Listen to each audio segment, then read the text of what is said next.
ni radio Agasaro Kaburaga ivugira i Londres mu Bwongereza mu Kirundi n'Ikinyarwanda. Venuste Nshimiyimana. Mu Rwanda muratwumvira kuri Radio Flash kuri FM 89 n'ibice bibiri, mu Burundi muratwumvira kuri Radio Indundi Culture kuri FM 88 n'ibice bibiri i Bujumbura, no kuri FM 99 n'ibice 9 handi hose mu gihugu. Mu burasirazuba bwa Repubulika ya Demokarasi ya Kongo muratwumvira kuri FM 87 n'ibice bitanu kuri Radio Communautaire de Rutshuru. Muri territoire ya Mashishi muratwumvira kuri FM 96 n'ibice bitandatu kuri Radio Communautaire Amani. Ikicanga muratwumvira kuri FM 96 n'ibice bibiri kuri Radio Communautaire pour la paix de Bashali. Muri Uganda muratwumvira kuri FM 88 n'ibice 9 kuri Voice of Muhabura Ikisoro. Dore ingengo nkuru twabateguriye. Leta Zunze Ubumwe za Amerika zirimo gushyigikira amasezerano ashaka ku Rwanda ruzakura abasirikare rwohereje mu burasirazuba bwa Repubulika ya Demokarasi ya Kongo mbere yuko impande zombi zisinya amasezerano y'amahoro. Inkuru irambuye ni mukanya. Mu Burundi amashyirahamwe y'abanonosoye iby'imyifatire arasaba ko ibijyanye n'ihungabana ry'ubuzima bwo mu mutwe bishyirwa mu buvuzi bw'ibanze. Ni gake umuntu ashaka kumva ububabare ashaka no kuja ku muganga nka jewe. Birashika umuntu akabura akayabago, birashika umuntu akagira ububabare, birashika umuntu akabura itiro. Akenshi rero usanga acagenda kuri baganga abandi basanzwe canke ntanagenda kuvuga ati bizohera. Godelive ni mubona impuguke mu buvuzi bw'ihungabana ry'ubuzima bwo mu mutwe. Ibizamini byakozwe n'umuganga ku mubiri w'umusangiza nkuru w'umunyakenya Albert Ojwang byerekana ko ashobora kuba yarishwe ari mu maboko ya polisi. Ikaze mu makuru ya Radio Agasaro Kaburaga.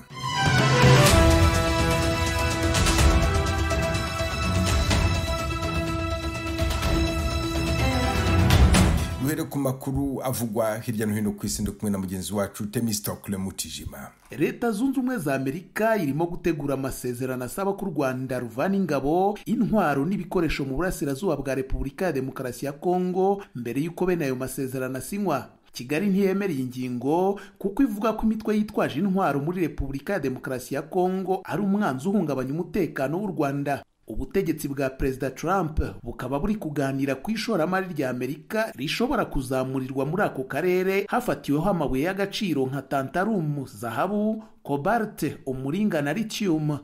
Naho mu gihugu cya Kenya ho umusangiza nkuru cyangwa bloga w'umunyakenya witwa Albert Ojwang yapfuye afite igikomere ku mutwe ubwo yari mu maboko ya polisi. Ibizamini byakozwe n'umuganga ku mubiri we byerekanye ko ashobora kuba yarishwe. Ibi bikaba bitandukanye n'ibivugwa na polisi ko yapfuye yikubise ku rukuta rwa kasho ya polisi. Ibi byateje umujinya mwinshi mu baturage ba Kenya, aho imiryango iharanira uburenganzira bwa muntu isaba ko polisi yabazwa urupfu rwe. Ojwang w'imyaka 31 yari yatawe muri yombi n'umukuru wungirije wa polisi amureze ko yasebeje izina rye ku mbuga nkoranyambaga. Mu Burusiya ho iki gihugu kiravuga ko kizazamura uruhare gifite muri Afurika cyane cyane mu by'umutekano no guhosha intambara. Ibi bije nyuma y'uko itsinda rya Wagner rivuye muri Mali. Iryo tsinda ryasimbuwe na Africa Corps, ingabo zishinzwe umutekano zicungwa na Minisiteri y'Ingabo y'Uburusiya. Naho muri Ukraine ho igitero cy'Uburusiya cyagabwe mu murwa mukuru w'iki gihugu Kiev mu ijoro ryo kuwa mbere rishyira uyu wa kabiri cyangije katedrali ya Mutagatifu Sofia. Iyi katedrali yemewe na UNESCO nk'umurage w'isi, ikaba ivuga byinshi ku muco n'indangagaciro bya Ukraine. Minisitiri w'umuco wa Ukraine Mykola Tochitsky yanditse ku rubuga rwe rwa Facebook ati mu ijoro ryakeye umwanzi yongeye kudukoma mu nkokora. Muri Leta Zunze Ubumwe za Amerika ho Amerika yohereje abasirikare ba Marine mu mujyi wa Los Angeles kandi bongeraho ingabo za National Guard hagamijwe guhashya imyigaragambyo yo kwerekana ko batishimiye ibikorwa bya polisi. Ibi byateje impaka n'uburakari kuri guverineri wa California n'abakuru b'umujyi wa Los Angeles bashinja Leta ya Amerika kunyuranya n'amategeko y'igihugu. Mu Bwongereza ho iki gihugu kigiye kwifatanya n'ibindi bihugu birimo Canada, Australia, Nouvelle-Zélande na Norvège mu gushyiraho ibihano ku baminisitiri ba Israel Ben Gvir na Smotrich kubera imyitwarire yabo mu ntambara ibera muri Gaza. Ibi bihano birimo gufatira imitungo yabo mu mabanki no kubabuza kujya mu bihugu byashyizeho ibyo bihano. naho minisitiri w'ububanyi n'amahanga wa Isiraheli yavuze ko ibihano byashyizweho n'Ubwongereza bibabaje kandi birenze urugero. Yavuze ko mu cyumweru gitaha hazaba inama idasanzwe ya guverinoma igamije gufata umwanzuro kuri ibyo bihano, avuga ko bidafite ishingiro. Mu gihugu cya Autriche kuri wa kabiri, umuntu witwaje intwaro yishe abantu byibura 9 ku ishuri ryisumbuye mu mujyi wa Graz mu majyepfo y'igihugu. Iki ni igitero gikomeye cyane ku ishuri mu mateka ya Autriche. Polisi y'icyo gihugu yavuze ko uwagabye icyo gitero nawe yishwe, ikaba ikora iperereza ihereye ku ngingo ko ashobora kuba yari wenyine. Ibitangazamakuru biravuga ko abakomeretse bagera kuri 30, benshi mu bahasize ubuzima bakaba ari abanyeshuri. Nawe impirimbanyi y'umunyaswede Greta Thunberg yavuze ko yatwaye ubunyago n'ingabo za Isiraheli ari mu mazi mpuzamahanga. Yabitangaje ageze i Paris mu Bufaransa amaze kwirukanwa na Isiraheli. We na bagenzi be bari mu bwato bugemuye inkunga muri Gaza. Urakoze Temistokle mu Tijima. Aya makuru mushobora kuyakurikira kuri YouTube @agasaro_kaburaga no ku rubuga rwa internet wa eshatu@agasaro_network.com. Agasaro Kaburaga. Nabibabwiraga mu ngingo nkuru, Leta Zunze Ubumwe za Amerika zirimo gushyigikira amasezerano ashaka ko u Rwanda ruzakura abasirikare rwohereje mu burasirazuba bwa Repubulika ya Demokarasi ya Kongo mbere y'uko impande zombi zisinya amasezerano y'amahoro, nk'uko amakuru aturutse mu nzego zitandukanye abivuga. Iki cyifuzo ntikizashimisha Kigali, ivuga ko imitwe yitwara gisirikare ikorera muri Repubulika ya Demokarasi ya Kongo ibangamiye umutekano w'u Rwanda. Inkuru irambuye, Eric Bagirubusa. Ubutegetsi bwa Perezida Donald Trump muri Amerika burimo burakira ibiganiro byo guhagarika imirwano mu burasirazuba bwa Repubulika ya Demokarasi ya Kongo no gushora imari y'amamiliyari y'amadolari muri ako karere kazwiho kuba karimo amabuye y'agaciro nka tantalum, zahabu, cobalt, cuivre na lithium. Masad Boulos, umujyanama mukuru wa Perezida Trump ushinzwe Afurika, yabwiye ibiro ntaramakuru by'Abongereza mu kwezi kwa gatanu ko Washington ishaka ko amasezerano y'amahoro yashyirwaho umukono mu gihe cy'amezi 2. Gahunda ifite intego nini cyane ni ugukemura ikibazo gifite imizi muri jenoside yakorewe Abatutsi mu Rwanda hashize imyaka irenga 30. Umushinga w'amasezerano y'amahoro Reuters yabonye uvuga ko kimwe mu byangombwa byo kujya muri ayo masezerano ari uko u Rwanda rwakura abasirikare, intwaro n'ibikoresho byoherejwe muri Kongo.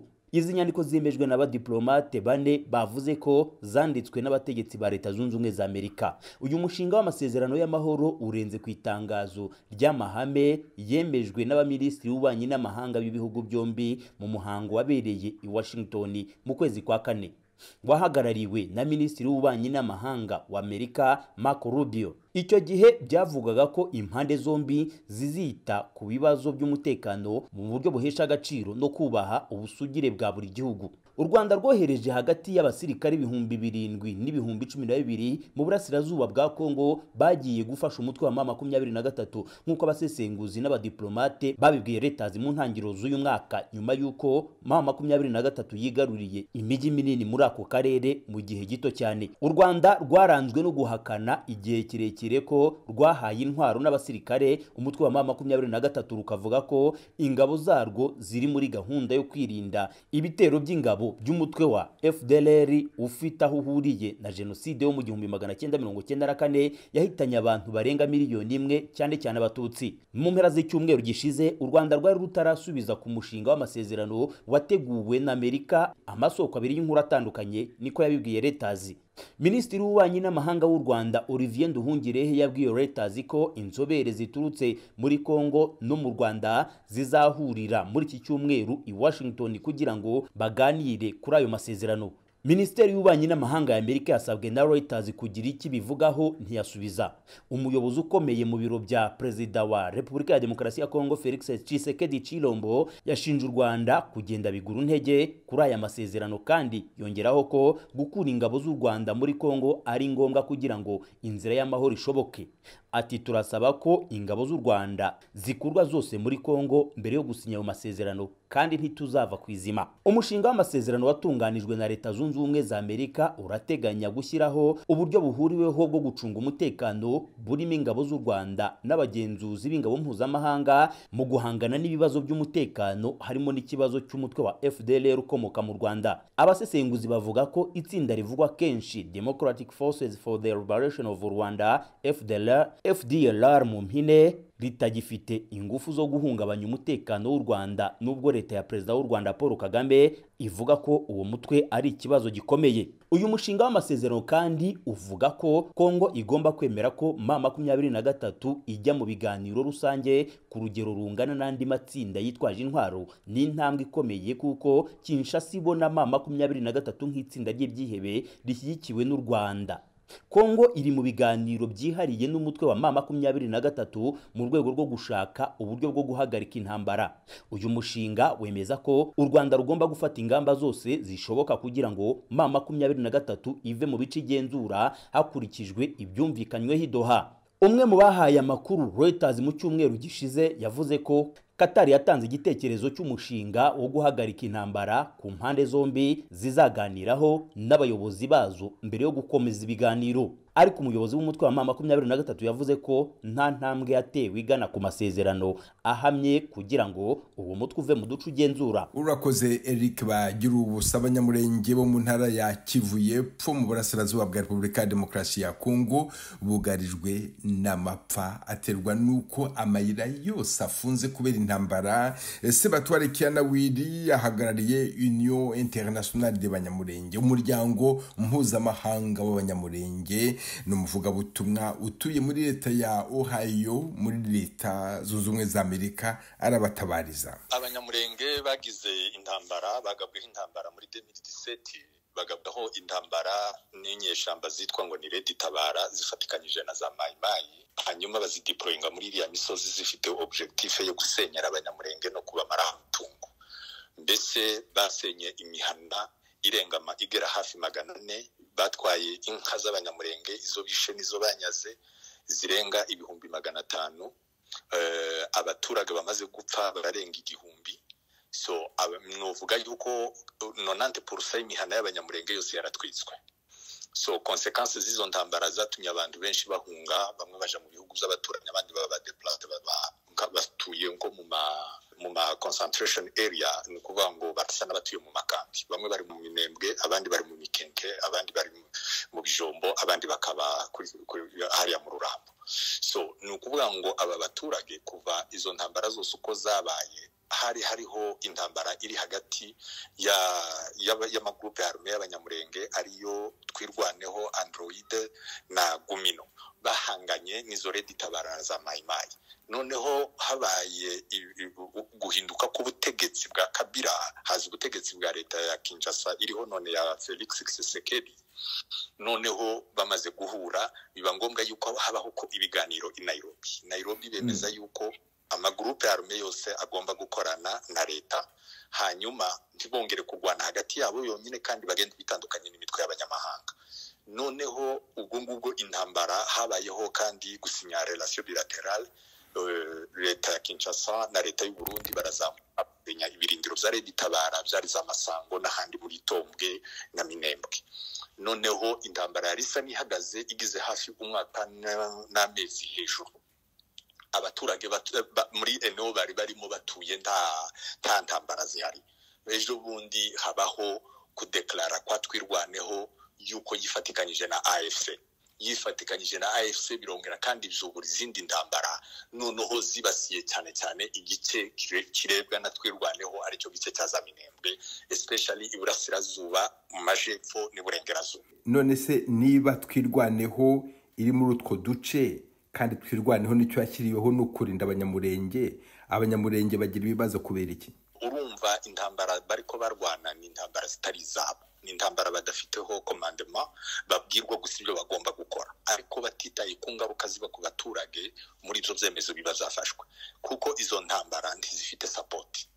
ntibafite ubuvuzi kuko abana bose igihe baraswaga mbere batarahura na M23 abana Red Cross yarazaga ikabatwara ikaja kubavuza za Bukavu za Goma abandi bakaja za Kenya za Uganda Burundi so urumva hari ariho uburyo bwo kuyevacuwa inkomeri zikaja kubona ubuvuzi nta assistance ari ibikoresho babibonaga binyuze muri abo bakoranaga nyine especially muri leta yakoreraga hariya muri Syria area noneho aho batandukaniye basa nabigumuye bihuje na AFC intambara zarabagaramiye noneho ziriya mayimayi zose aribo bazalendo kuri uyu munsi noneho na leta ni urumva bahise batangira kurwana kuva aho birukaniye leta mu Minembwe urumva inzira zahise zifungwa ibintu byose byitwa assistance humanitaire imba tuvuze ubuvuzi tuvuze ibyo kurya ibyo kuba imyunyu amasabune amasomo y'abana ibintu byose byarahagaze byabaye paralize nta masoko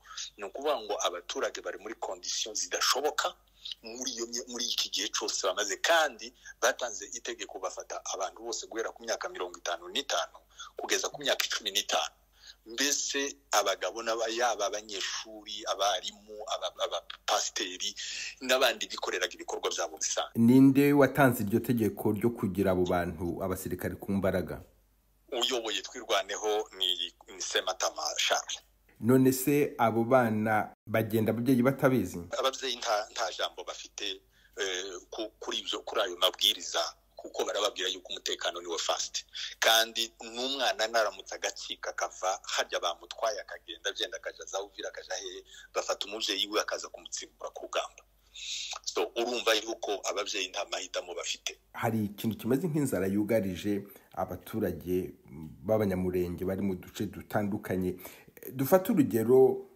nk'aho wowe ukomoka itombwe aho ngaho hari bene wanyu bahari abahari ubu tuvugana babayeho bate hari icyo bagezaho icyo washaka kubagezaho se kibageraho babayeho bate assistance ari ukundu abaturage bakoreshaga bakagenda ari ama organisation y'abayidevye nyine nabo banyepolitike especially nka organisation y'amahoro Peace Association niyo yari yibumbiyemo abaturage benshi b'abanyamurenge batuye muri Amerika bakora ama contribution bagira ngo batabara abaturage babo ariko ayo mafaranga barayafata barayadevya ntiyasigara agenda ngo agere ku baturage ahubwo bayashira mu buryo bwo sponsoring inyeshamba mbese mu magambo make ta assistance iyo ariyo yose yaba iy'abanyamurenge yashobora kugera hariya irahagera mu buhe buryo nta nzira zihari nta circulation y'amafaranga akore ari hariya ikindi cyongeyeho nta n'inzira zihari zo kugera hariya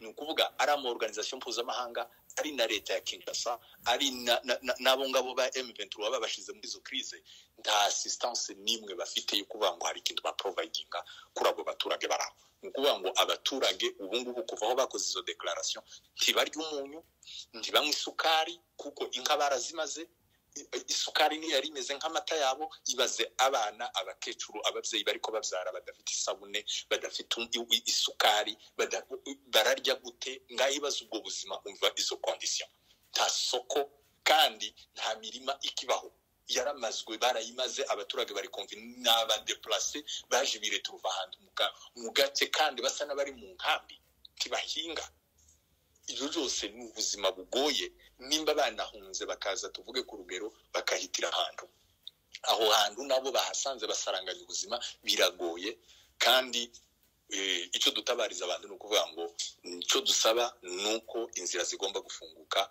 abantu baka-accessinga ibikorwa ibyo kurya baka-accessinga umunyu isabune n'ibyo bindi byose bikenewe by'ubuzima bw'ibanze. Pasteur Sebatware Kianawiri ukaba uri president w'ubumwe mpuzamahanga bw'abanyamurenge Union Internationale de Banyamurenge uri muri Ohio muri Leta Zunze Ubumwe za Amerika ngushimiye kuba wahaye akanya radio Agasaro Kaburaga. Murakoze cyane turabashimiye nawe.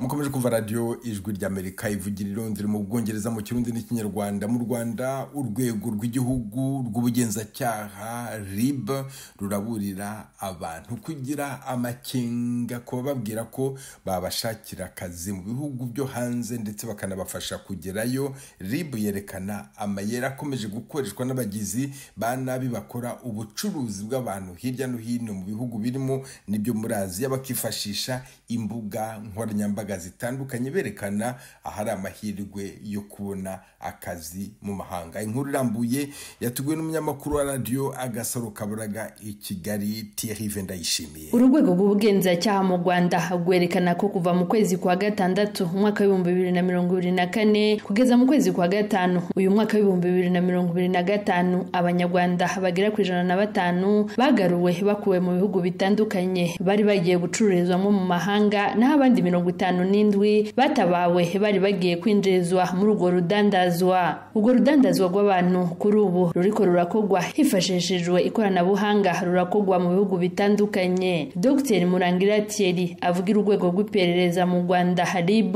avuga ko abo bahura n'ubugizi bwa nabi bujanye n'idandazwa ry'abantu baba birukira ubuzi bwo hanze burimwo ubucishwa ku mbuga hwaniro zitandukanye. Uku nikabisigura ry'abantu ntabwo rigikorerwa ngo babantu ngo abaturage ngo badasobanutse.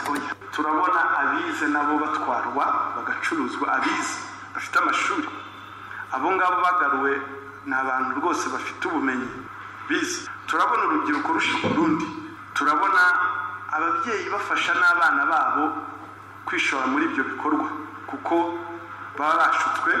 Bagira gutya phase 1 itangira bohereza ubutumwa bugaragaza ngo job opportunity, amahirwe y'akazi cyangwa amahirwe y'amashuri, scholarship, bakazohereza kuri bakoresha imbuga nkoranyambaga Instagram, Facebook, WhatsApp, ahantu hose.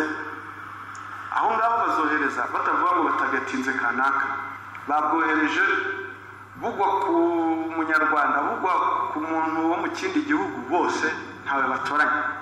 Ubwo rero icyo gihe bagusaba kuzuza ibyangombwa, amazina yawe, wiza amashuri angahe, mu kanya gatoya rwose ntabwo barenza amasaha 24 bataragusubiza ko wowe wujuje kriteria. Dr Murangira avuga ko amayeri asigaye akoreshwa n'abacuruza abantu arimo kubabesha ko babashakira impusha zo kuba mu mahanga, visa, amashure n'ibindi. Aha yerekana impungenge abantu bari bakwiye kugira mu kwirinda kwishora muri uru rudandazwa.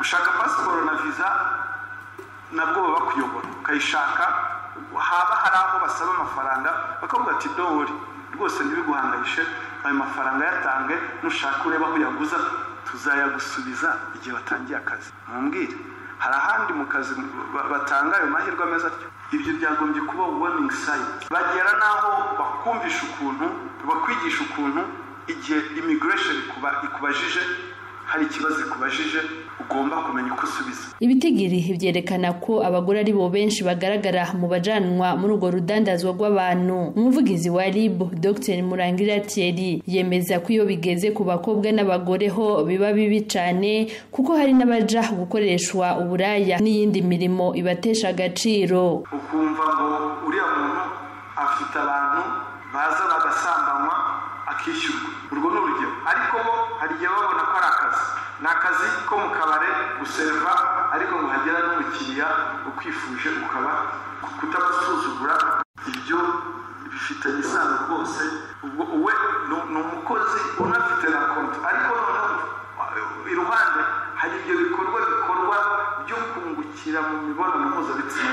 Aha kandi RIB yerekana ko iyo hageze mu by'urugendo hari ibimenyetso bishobora kwerekana ko uri mu nzira yo kujanwa mu bucuruzi. Ibyo birimo kutabwira umuntu n'umwe kuko yohava kugira inama yo kubireka, ndetse no kubategeka ko impuzu baje bambaye bagiye kurira indege bazibabwira ndetse bakagera iyo bagiye batazihinduye. RIB ivuga ko ikigamijwe ari uguca burundu abantu bakora ubwo bugizi bwa nabi bashaka kungukira ku mirimo y'abandi. Aha kandi inamenyesha ko ko mu bamaze kugarukanwa mu gihugu atawe barasanga yarakuwemwo ingingo z'umubiri uretse kuba barakubiswe n'ibindi. Radio Agasaro Kaburaga yavugishije amwe mu mashirahamwe aharanira agateka ka muntu kuri ico kibazo c'icuruzwa ry'abantu, asigura ko ubushomeri no kutanyugwa ari byo bituma abantu bishora mu byo batazi. Ngendakumana Daniel, umuvugizi w'umuhari mpuzamakungu w'ugwaruka rw'abarundi, ari muri abo ukunika bisigura. Ibihugu bikenye cyangwa ibihugu bikiri mu nzira y'amajambere haba harangwa cyane ikibazo c'ubushomeri. Abantu bariga amashuri bakasanga ntibariko bararonka ubuzi bubashimishije, n'abaronse akazi nabo nyene harabusanga amahera yarateye agaciro ku buryo ayo baronka babona ko adashobora kubatunga ngo batungire imiryango. Ngendakumana Daniel anavuga ko ibihugu bitaratera imbere mu bijanye no guharanira uburenganzira bw'abanyagihugu babo bahura n'ikibazo c'idandazwa ry'abantu, bakwiye kubiharanira kuko ari ubutunzi bw'igihugu. Ubwo rucuruzwa rw'abantu rurageramiye abatari bake, rurageramiye ugwaruka. Ibihugu rero bimwe bidaha agaciro kiremwa muntu, usanga bimwe bigiramwo n'uruhara kuko baba birukira kurondera amafaranga y'agaciro aza mu kiga ca leta cyangwa mu mifuko ya bamwe. Ivyo rero ni ibikorwa bibi bifise n'ingaruka mbi ku gihugu, ku karere no ku mugabane wose wa Afrika. Aha kandi twanavuganye na Evariste Mugwanashaka, umuyobozi ushinzwe guhuza ibikorwa bya CRADO, impuzamiryango y'uburenganzira bwa muntu mu Rwanda, avuga ko icuruzwa ry'abantu ritera igihombo ku gihugu. Yibutsa abantu baje gushaka ubuzi kubanza kumenya neza ibihugu na cane bivugwamwo ubwo bwizi bwa nabi. Mbere na mbere ni ikimenyetso cy'uko ubushomeri mu rubyiruko buri ku rwego rwo hejuru, ku by'urubyiruko ruhita rufata n'ibyemezo rutabanje no gutekereza ku byo rugiyemo kubera ko rwumvisha akazi. Ubwo rero twebwe tubona ari ikibazo kuko ibintu byajemo icuruzwa ry'abantu mbere na mbere abantu ugiye gucuruzwa biramubangamira, kandi ni n'igihombo ku gihugu niba abantu bagiye gucuruzwa bahura n'ibindi bibazo nyine binyuranye, leta ikabatangaho amafaranga igiye kubakurayo, hari n'abashobora kugiriraho ibindi bibazo bakanakwicirwayo. Mu by'ukuri tubona ari ikibazo gikwiye guhagurutsa buri wese, none abantu bakabanza gushishoza bakanagisha n'inama, cyangwa hari n'ibihugu tuzi bimenyereyemo icuruzwa ry'abantu nka za Oman n'ibindi bihugu nk'ibyo ngibyo.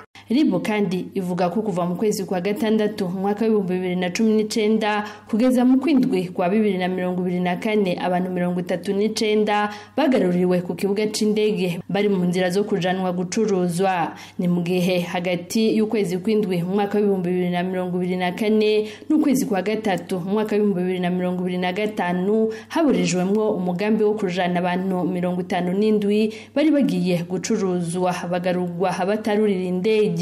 Urwego rw'igihugu rw'ubugenzacyaha mu Rwanda rwerekanye mu ntango z'iyindwi ko mu bantu 297 bakorewe ko icuruzwa ry'abantu mu myaka 5 iheze, abagore ari bo bibasiwe cyane ku kigero ca 75%, ni mu gihe abagabo bo bari ku kigero ca 25%.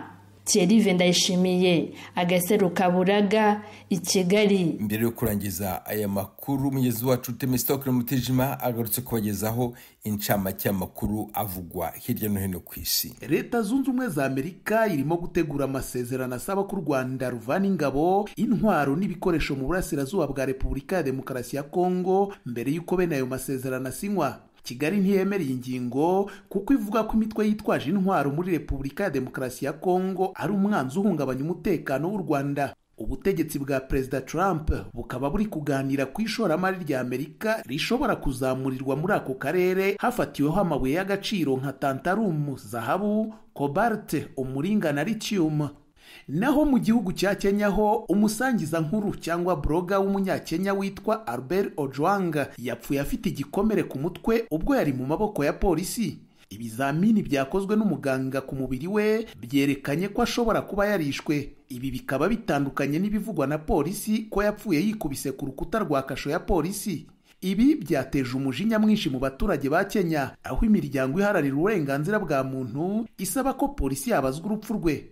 Ojwang w'imyaka 31 yari yatawe muri yombi n'umukuru wungirije wa polisi amureze ko yasebeje izina rye ku mbuga nkoranyambaga.